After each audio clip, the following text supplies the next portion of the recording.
মৰমৰ ছাত্ৰ-ছাত্ৰীসকল, আজি এটা ইম্পৰ্টেণ্ট টপিক লৈ ভিডিঅ'টো আৰম্ভ কৰিবলৈ লৈছোঁ। দশম শ্ৰেণী বিজ্ঞানৰ নৱম অধ্যায়ৰ বংশগতি আৰু ক্ৰমবিকাশ পাঠৰ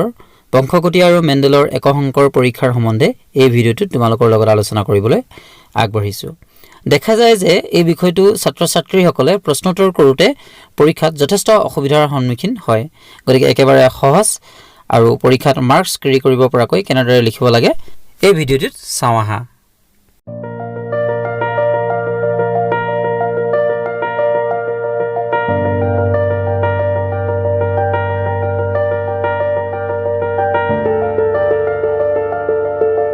মূল বিষয়বস্তুলৈ আগবঢ়াৰ আগতে আমি প্ৰথমে চাওঁ আহা জিন কি। জিন হৈছে বংশগতিৰ কাৰক। একোটা জিনে জীৱৰ বৈশিষ্ট্য প্ৰকাশ কৰে। ৰাসায়নিকভাৱে জিন ডিএনএৰ একোটা নিৰ্দিষ্ট অংশ যি জীৱৰ চৰিত্ৰ প্ৰকাশ কৰে। ইয়াক মেণ্ডেলীয় কাৰক বুলিও জনা যায়। এই জিনবোৰ ক্ৰমজমত দিঘে দিঘে সজ্জিত হৈ থাকে। জীৱৰ সন্তানৰ দেহলৈ প্ৰবাহিত হোৱা জিনীয় পদাৰ্থখিনিত পিতৃ আৰু মাতৃ উভয়ৰে অৰিহণা থাকে। অৰ্থাৎ প্ৰত্যেকটো সন্তানৰ চৰিত্ৰ পিতৃ আৰু মাতৃৰ দুয়োৰে প্ৰভাৱত সৃষ্টি হয়। পিতৃ মাতৃৰ পৰা সন্তানৰ দেহলৈ চাৰিত্ৰিক বৈশিষ্ট্যসমূহ প্ৰবাহিত হোৱা প্ৰক্ৰিয়াটোৰ লগত এটা শব্দ জড়িত হৈ আছে। সেই শব্দটো হৈছে বংশগতি। গতিকে বংশগতি কি? বংশ বিস্তাৰৰ মাধ্যমত জীৱৰ বংশধাৰা অক্ষুণ্ণ থাকে। প্ৰজননৰ জৰিয়তে পিতৃ মাতৃৰ বংশধাৰা সন্তানে পায়। এনেধৰণে এটা প্ৰজন্মৰ পৰা পৰৱৰ্তী প্ৰজন্মলৈ বংশধাৰা সঞ্চাৰণ হোৱা যিটো প্ৰক্ৰিয়া তাকে বংশগতি বুলি কোৱা হয়। ইংৰাজীত কোৱা হয় হেৰিডিটি বুলি কোৱা হয়। এই প্ৰজন্ম অৰ্থাৎ জেনেৰেশ্যন শব্দটোক আমি জনু বুলি উল্লেখ কৰিম পিছৰ পৰ্যায়ত। অষ্ট্ৰিয়া দেশৰ ধৰ্মপ্ৰচাৰক গ্ৰেগৰ জোহান মেণ্ডেলে 1858 খ্ৰীষ্টাব্দৰ পৰা 1866 খ্ৰীষ্টাব্দলৈ মটৰ মাহৰ ওপৰত বংশগতিৰ পৰীক্ষা চলাইছিল। মেণ্ডেলে তেওঁৰ বংশগতিৰ পৰীক্ষাসমূহত মটৰ মাহ গছক নিৰ্বাচন কৰি মটৰ মাহ গছৰ কেইবাটাও বিপৰীতধৰ্মী অৰ্থাৎ কণ্ট্ৰাষ্টিং কেৰেক্টাৰ চৰিত্ৰ যেনে ঘূৰণীয়া সুতুৰা বীজ, ওখ চাপৰ গছ, বগা বেঙুনীয়া ফুল, সেউজীয়া হালধীয়া বীজৰ ৰং আদি এনেধৰণৰ 7যোৰ চৰিত্ৰক তেওঁ পৰীক্ষাৰ আওতালৈ আনিছিল। গতিকে মেণ্ডেলৰ একসংকৰণ পৰীক্ষা অৰ্থাৎ 3:1 যিটো অনুপাতৰ পৰীক্ষা সেই পৰীক্ষাটোৰ সম্বন্ধে আমি আলোচনা কৰোঁ আহা। মেণ্ডেলে লক্ষ্য কৰিছিল যে মটৰ মাহৰ কিছুমান গছ ওখ কাণ্ডযুক্ত আৰু কিছুমান চাপৰ কাণ্ডযুক্ত হয়। ওখ আৰু চাপৰ লক্ষণ দুটা পৰস্পৰ বিপৰীতধৰ্মী অৰ্থাৎ কণ্ট্ৰাষ্টিং কেৰেক্টাৰ হয়। কিছুমান ওখ গছৰ স্বপৰাগযোগ হ'লে সদায় ওখ গছ জন্ম হয়। সকলো ওখ গছৰ ক্ষেত্ৰত এনে নহয়। এনে গছৰ বংশ এটাক বিশুদ্ধ ওখ বংশ বুলি কোৱা হয় আৰু যাক কেপিটেল টি সংকেতেৰে চিহ্নিত কৰা হৈছে। বিপৰীতক্ৰমে চাপৰ গছৰ পৰা জন্ম হোৱা গছৰ বংশক বিশুদ্ধ চাপৰ বংশ বোলে, যাক স্মল টি সংকেতেৰে চিহ্নিত কৰা হয়। এতিয়া কথা হ'ল কি, এই স্বপৰাগযোগ যিটো শব্দ তোমালোকে পাইছা, গতিকে সেই সম্বন্ধেও মই কৈ দিওঁ, হয়তো কিছুমানে নাজানিব পাৰে। এতিয়া চোৱা, পৰাগযোগ দুই প্ৰকাৰৰ আছে। এবিধ হৈছে ইতৰ পৰাগযোগ আৰু আনবিধ হৈছে স্বপৰাগযোগ। ক্ৰছ পলিনেশ্যন আৰু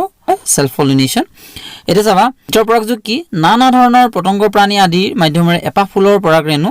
আন এপাহ ফুলৰ গৰ্ভমুণ্ডত যিটো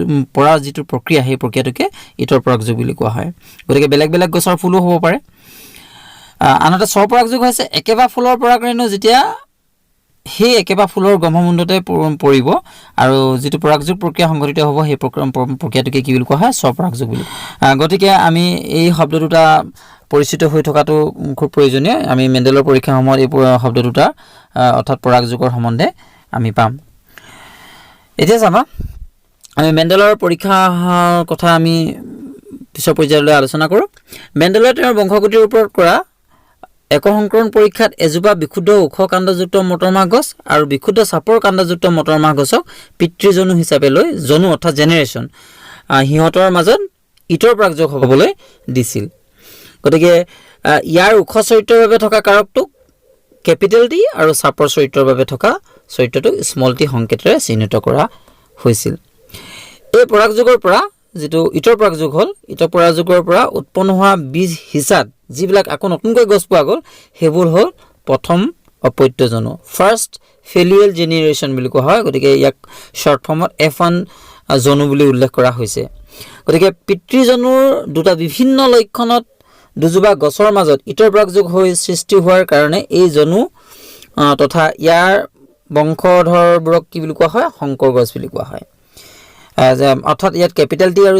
স্মল টি দুইটা কাৰকে আছে, সেইকাৰণে ইহঁতক কি বুলি কোৱা? সংকৰ গছ বুলি কোৱা হৈছে। ইয়াত বিশুদ্ধ ওখ আৰু বিশুদ্ধ চাপৰ দুইটা বংশৰ পৰাই চৰিত্ৰবিলাক যিটো প্ৰথম অপত্যজনৰ যিবিলাক গছ আছিলে সেই গছবিলাকত দেখা পোৱা গৈছিলে গতিকে সেই গছবিলাকে কি বুলি কোৱা হয় শংকৰ গছ বুলি কোৱা হৈছিলে এতিয়া চোৱা প্ৰথম অপত্যজনৰ গছবিলাক যদিও ওখ আৰু চাপৰ চৰিত্ৰৰ কাৰক দুইটাই আছিল তথাপি কি হৈছিলে গছবিলাক মধ্যমীয়া ওখ নাছিল কিন্তু বৰঞ্চ আটাইবোৰ গছ ওখ পোৱা গৈছিল মেণ্ডেলাই প্ৰথম অপত্যজনৰ F1ৰ প্ৰত্যেকজোপা গছৰ স্বপৰাগযোগ হ'বলৈ দিলে প্ৰথম অপত্যজনৰ যিবিলাক গছ আছিলে ইহঁতক আকৌ স্বপৰাগযোগ হ'বলৈ দিলে ইয়াৰ ফলত দ্বিতীয় অপত্যজনত যিবিলাক গছ পোৱা গৈছিলে সেই গছবিলাকৰ মুঠ সংখ্যা প্ৰায় 4/3 ওখ আৰু 4/1 চাপৰ পোৱা গৈছিল অৰ্থাৎ 4/3 মানে 75% আৰু 4/1 মানে 25% এনেকুৱা ধৰণৰ পাৰ্চেণ্টেজত ওখ আৰু চাপৰ গছবিলাক পোৱা গৈছিল গতিকে কি হৈছে যে দ্বিতীয় অপত্যজনৰ ওখ আৰু চাপৰ কাণ্ডযুক্ত গছবিলাকক 3:1 অনুপাতত পোৱা গৈছিল ইয়াত প্ৰথম অপত্যজনত লুকাই থকা চাপৰ চৰিত্ৰটো দ্বিতীয় অপত্যজনত 25% গছত পুনৰ প্ৰকাশ পাইছে অৰ্থাৎ এই চৰিত্ৰটো হেৰাই যোৱা নাছিল প্ৰথম অপত্যজনৰ গছবিলাকতো চৰিত্ৰটো আছিল কিন্তু প্ৰকাশে পোৱা নাছিল এতিয়া আমি মেণ্ডেলৰ একক সংকৰণ পৰীক্ষাটো ডায়াগ্ৰামেটিক্যালি কেনে ৰিপ্ৰেজেন্টেশন কৰিব লাগে তাকে চাওঁ এটো পৰীক্ষাত প্ৰশ্নটো আহিলে কিন্তু ডায়াগ্ৰামটো আঁকি দিব লাগে তেতিয়া মাৰ্কস কেৰি কৰাত সহজ হয় এটা চাবা বিশুদ্ধ ওখ আৰু বিশুদ্ধ চাপৰ বংশক বিশুদ্ধ ওখৰ বংশক মই পূৰ্বতে উল্লেখ কৰিছো কেপিটেল টি আৰু বিশুদ্ধ চাপৰ বংশক স্মল টি এই দুইটা বংশৰ দুজোপা উদ্ভিদক পিতৃজনু হিচাপে লোৱা হৈছে পি জেনেৰেশন অৰ্থাৎ পিতৃজনু পেৰেন্টাল জেনেৰেশন আৰু ইহঁতি বিশুদ্ধ ওখ আৰু বিশুদ্ধ চাপৰ গছৰ উদ্ভিদ বিলাকে কি হয় যিবিলাক জননকোষ গঠন কৰিব জননকোষ গঠন কৰোতে ইহঁতি কেপিটেল টি আহিলে বিশুদ্ধ ওখৰ পৰা আৰু বিশুদ্ধ চাপৰ পৰা স্মল টি আহিলে গতিকে ইহঁতৰ মাজত ইতৰ পৰকযোগ হোৱাৰ ফলতে প্ৰথম অপত্যজনৰ যিবিলাক উদ্ভিদ সৃষ্টি হ'ল দেখা গৈছে যে ওখ গছৰ পৰা কেপিটেল টি আৰু চাপৰ গছৰ পৰা স্মল টি দুইটা ক্যাৰেক্টাৰে অৰ্থাৎ দুইটা চৰিত্ৰই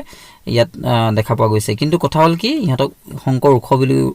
কোৱা হয় কিয় কোৱা হয় ইয়াত অকল ওখ চৰিত্ৰটোহে প্ৰকাশ পাইছে চাপৰ চৰিত্ৰটো কিন্তু প্ৰকাশ পোৱা নাই অৰ্থাৎ ওখ যিটো চৰিত্ৰ সেই চৰিত্ৰটো কি হৈছে ই ডমিনেন্ট চৰিত্ৰ হয় ডমিনেন্ট ক্যাৰেক্টাৰ হয় প্ৰভাৱী চৰিত্ৰ বুলি কোৱা হয় আৰু চাপৰ যিটো চৰিত্ৰ সেই চৰিত্ৰটো কোৱা হয় অপ্ৰভাৱী বা পৰাহত চৰিত্ৰ বুলি কোৱা হয় ৰিসেসিভ ক্যাৰেক্টাৰ বুলি কোৱা হয় গতিকে F1 জেনেৰেশনত অৰ্থাৎ F1 জনত যিবিলাক উদ্ভিদ সৃষ্টি হৈছিল উৎপন্ন হৈছিল সেই আটাইবিলাক উদ্ভিদে কি আছিল শংকৰ ওখ আছিল শংকৰ বুলি এটো কাৰণে কোৱা শংকৰ মানে দ্যাট মিন্স হাইব্ৰিড ইংৰাজীত কয় হাইব্ৰিড তো হাইব্ৰিড ওখ হাইব্ৰিড তল তাৰ অৰ্থটো হৈছে কি তাত ওখ আৰু চাপৰ চৰিত্ৰ দুইটাই চৰিত্ৰ থাকে কিন্তু কেৱল ওখ চৰিত্ৰৰ লক্ষণটোহে প্ৰকাশ পায় এতিয়া মেণ্ডেলে সেই প্ৰথম অপত্যজনৰ যিবিলাক উদ্ভিদ আছিল সেই আটাইবিলাক উদ্ভিদকে কি কৰিছিল জননকোষ গঠন হোৱাৰ পিছতে তাৰ পিছত ইহঁতক স্বপৰাগযোগ হ'বলৈ দিছিল ইহঁতক এনে ধৰণে কাৰ্চিনেৰে ইহঁতক যদি দেখুৱা যায় তেতিয়া হলে তেনেহলে আমি পাম যে কি হৈছে ইহঁতে 3:1 অনুপাতত অৰ্থাৎ এবিধ বিশুদ্ধ ওখ দুবিধ শংকৰ ওখ আৰু এবিধ বিশুদ্ধ চাপৰ চৰিত্ৰ বিশিষ্ট উদ্ভিদ পোৱা গৈছিল অৰ্থাৎ ওখ আমি যদি চাওঁ বিশুদ্ধ ওখ আৰু শংকৰ ওখ দুই প্ৰকাৰ আৰু বিশুদ্ধ ওখ এক প্ৰকাৰ গতিকে হিহঁতক মিলাই বিনা আমি ওখ গছ কিমান পাম 3 জোপা পাম 3 জোপাৰ বিপৰীতে এজোপা চাপৰ গছ সেই কাৰণে ওখ আৰু চাপৰ গছৰ অনুপাতটো 3:1 অনুপাতেৰে প্ৰকাশ কৰা হয় মেণ্ডেলৰ একক সংকৰণ পৰীক্ষাত এই তোমালোকে যেটো দেখিছা কাৰ্চিনেৰে মই চিহ্নিত কৰি ৰিপ্ৰেজেন্টেশন কৰিছো তাক তোমালোকে যদি কঠিন পোৱা আঁকিবলৈ তেনেহলে আৰু এটা উপায় আছে একেবাৰে সহজ উপায় চেকাৰ বোৰ্ড অৰ্থাৎ পুনেট বৰ্গচিত্ৰ সহায়ত তোমালোকে প্ৰকাশ কৰিব পাৰা পুনেট বৰ্গচিত্ৰ প্ৰকাশ কৰিবলৈ একেবাৰে সহজ তোমালোকে এলপি স্কুলত প্ৰাথমিক পৰ্যায়ত তোমালোকে পুৰণ নেউতা বিলাক তোমালোকে বৰ্গচিত্ৰ সহায়ত নিশ্চয় কৰিছা তোমালোকে এই চিত্ৰটো দেখিলে মনত পৰিব এতিয়া জননকোষ বিলাক এনে ধৰণে লিখিছো ওপৰত আমি কেপিটেল টি স্মল টি আৰু এফালে কেপিটেল টি স্মল টি এটা চোৱা আমি জানেকি প্ৰাথমিক পৰ্যায়ত এলপি স্কুলৰ আমি যে মাল্টিপ্লিকেশন কৰিছিলো পুৰণ নেউতা আমি এনে ধৰণে বৰ্গচিত্ৰ সহায়ত কৰিছিলো নহয় তো কেপিটেল কৰোতে পুৰণ কৰোতে কি হৈছে কেপিটেল টি কি হ'ব এইবিলাক বিশুদ্ধ ওখ উদ্ভিদ হ'ব তাৰ পিছত আকৌ কেপিটেল টি স্মল টি লগত যদি আমি দেখো যে ইহঁতে কি কেনেকুৱা ধৰণৰ উদ্ভিদ সৃষ্টি কৰিব শংকৰ ওখ হ'ব অৰ্থাৎ কেপিটেল টি চৰিত্ৰটো ডমিনেন্ট চৰিত্ৰ হয় প্ৰভাৱী চৰিত্ৰ হয় গতিকে এই উদ্ভিদবিলাক ওখ হ'ব তাৰপিছত স্মল টি আকৌ কেপিটেল টিৰ লগত যেতিয়া এই চৰিত্ৰবিলাকে যেতিয়া কি নতুন উদ্ভিদ সৃষ্টি হ'ব তেতিয়া কি হ'ব ইহঁতি শংকৰ ওখ হ'ব গতিকে ইয়াত কেপিটেল টি আৰু স্মল টি দুটা কাৰকে আছে তাৰপিছত কেপিটেল স্মল টি আৰু স্মল টি যেতিয়া ইহঁতি যিবিলাক উদ্ভিদ সৃষ্টি কৰিব সেই উদ্ভিদবিলাক হ'ব কি বিশুদ্ধ চাপৰ ইয়াত বিশেষ যেহেতু ওখ চৰিত্ৰটো নাই গতিকে আমি ওখ পালো কি কেপিটেল টি স্মল টি আৰু কেপিটেল টি স্মল টি আমি তিনিজোপা ওখ গছৰ বিপৰীতে এজোপা চাপৰ গছ পাইছো হয়নে গতিকে এইটো 3:1 ৰেচিঅ বুলি কোৱা হয় এইটো তোমালোকৰ পৰীক্ষাত কেতিয়াবা মেণ্ডেলৰ 3:1 ৰেচিঅ পৰীক্ষাটো বা 3:1 ৰেচিঅটো বৰ্ণনা কৰা তেনে ধৰণে আহিব পাৰে এটা চোৱা একক সংকৰণ পৰীক্ষাৰ বৈশিষ্ট্য বা তাৎপৰ্য কি এই পৰীক্ষাৰ শেষত কি ৰিজাল্ট পাইছিলে তেওঁ দুটা পৰস্পৰৰ বিপৰীত লক্ষণ বা চৰিত্ৰযুক্ত যেনে ওখচাপৰ দুটা জীৱৰ মাজত সংকৰণ ঘটালে F1 জনুত পিতৃজনুৰ পি জেনেৰেশ্যন অৰ্থাৎ দুটা লক্ষণ বা চৰিত্ৰৰ কেৱল এটাহে প্ৰকাশ পায় যেটো মই প্ৰভাৱী অপ্ৰভাৱী কথা কৈছিলো গতিকে প্ৰকাশ পোৱা লক্ষণটোক প্ৰভাৱী অৰ্থাৎ ডমিনেন্ট আৰু প্ৰকাশ নোপোৱা বা সুপ্ত অৱস্থাত থকা লক্ষণটোক অপ্ৰভাৱী বা পৰাহত যাক ইংৰাজীত কোৱা হয় ৰিসেসিভ ক্যাৰেক্টাৰ বুলি কোৱা হয় লক্ষণ বোলা হয় তাৰ পিছতে আৰু এটা তাৎপৰ্য বা বৈশিষ্ট্য শেষত পোৱা গৈছিল যে কোনো জীৱৰ সংকৰণ পৰীক্ষাত F1 জনুত প্ৰভাৱী কাৰকৰ উপস্থিতিত অপ্ৰভাৱী কাৰকে লক্ষণ প্ৰকাশ কৰিব নোৱাৰে যদিও কাৰকটো F1 জনুৰ অপত্য দেহৰ কোষত অন্য কাৰকৰ লগত মিশ্ৰণ নোহোৱাকৈ আজীৱন থাকি যায় আৰু F1 জনুৰ জনন কোষ সৃষ্টিৰ সময়ত প্ৰভাৱী আৰু অপ্ৰভাৱী কাৰকসমূহৰ কোনো পৰিৱৰ্তন নোহোৱাকৈ এটা আন্তৰৰ পৰা পৃথক হৈ ওলাই আহে গতিকে এই দুটা আমি তাৎপৰ্য পালো মেণ্ডেলৰ এই একক সংকৰণ পৰীক্ষাৰ পৰা 3 মাৰ্কছ বা 5 মাৰ্কছৰ এটা কোৱেশ্চন আহে খুব কমন কোৱেশ্চন হয় মই প্ৰশ্নটো কৈ দিছো তোমালোকৰ কিতাপত আছে মেণ্ডেলে তেখেতৰ পৰীক্ষাৰ যোগেদি বংশানুক্ৰমিকভাৱে প্ৰবাহিত চৰিত্ৰবিলাকৰ কোনটো প্ৰভাৱী আৰু কোনটো অপ্ৰভাৱী তাক কেনেকৈ নিৰ্ণয় কৰিছিল এই প্ৰশ্নটো খুব আহে গতিকে সেই প্ৰশ্নটো আমি চিত্ৰসহ ধুনীয়াকৈ যদি বৰ্ণনা কৰি দিওঁ আৰু যেটো ডায়াগ্ৰাম দিছো সেই ডায়াগ্ৰামটো যদি আমি ধুনীয়াকৈ আঁকি মেলি দিওঁ তেনেহলে 3 মাৰ্কছ নতুবা 5 মাৰ্কছ কেৰি কৰিবলৈ একেবাৰে সহজ হৈ যাব পাঠ্যপুথিত এই বিষয়সমূহ ভালদৰে নাই গতিকে মই তোমালোকৰ সুবিধাৰ্থে একক সংকৰণ পৰীক্ষাটোৰ আলোচনা কৰিলো এই ভিডিঅ'টোৰ জৰিয়তে পৰৱৰ্তী ভিডিঅ'ত আমি মেণ্ডেলৰ দ্বি সংকৰণ পৰীক্ষা অৰ্থাৎ 9:3:3:1 অনুপাত এই অনুপাতটো আমি আলোচনা কৰিম গতিকে সকলোৱে আমাৰ চেনেলটোৰ সৈতে কানেক্টেড হৈ থাকিবা আজিলৈ এই ভিডিঅ'টো ইয়াতে সামৰণি মাৰিছো ধন্যবাদ